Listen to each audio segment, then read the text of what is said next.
So this particular region where my organization is active is a drought-prone area. It receives very small amounts of rainfall in a year, as little as approximately 200 millimeters.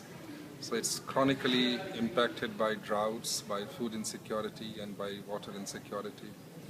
The farming community that we try to reach is small-scale farmers who are basically dependent on rainfall for their crops.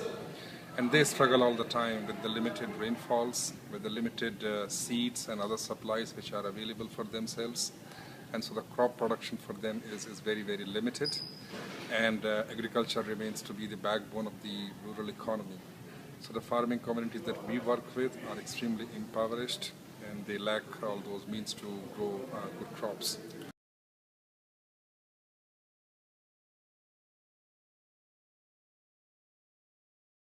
Yeah, the communities, they have had their own coping mechanisms to mitigate droughts and to raise their own productivity.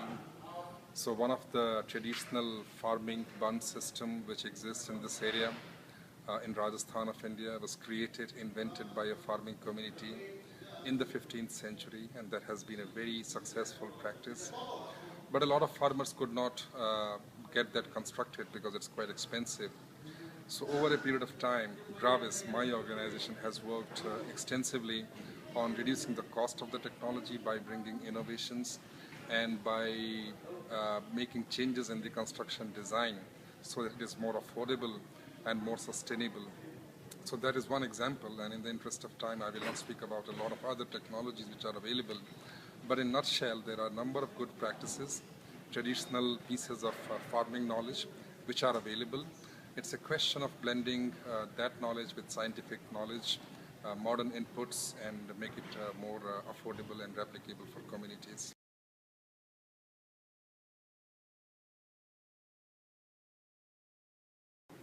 Absolutely, it has great potential.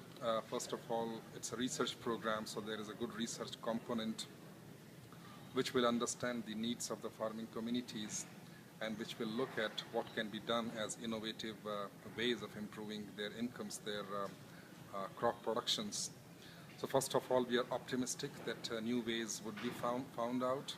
At the same time, the research program brings resources for experimenting some of the interventions that have been invented and some of them which will be invented. So that, in totality, provides a lot of opportunity for the farming communities to raise their incomes and knowledge levels.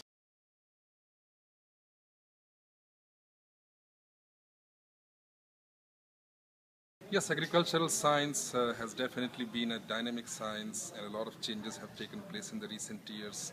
The farming community that we work with in a lot of arid zones, including in Rajasthan, remain to be very less educated, and they do not have the contemporary knowledge of the changes, of the technical innovations that are coming up.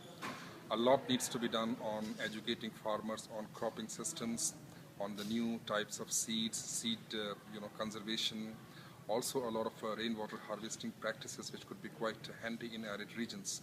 So there are knowledge gaps, and those knowledge gaps have been filled in some ways, in some areas where organizations have worked. So this CRP again is an excellent opportunity to provide that knowledge, not only in the action sites, but beyond the action sites where the lessons can be taken up and the program could be, well, not the program, but the learning of the program could be taken up.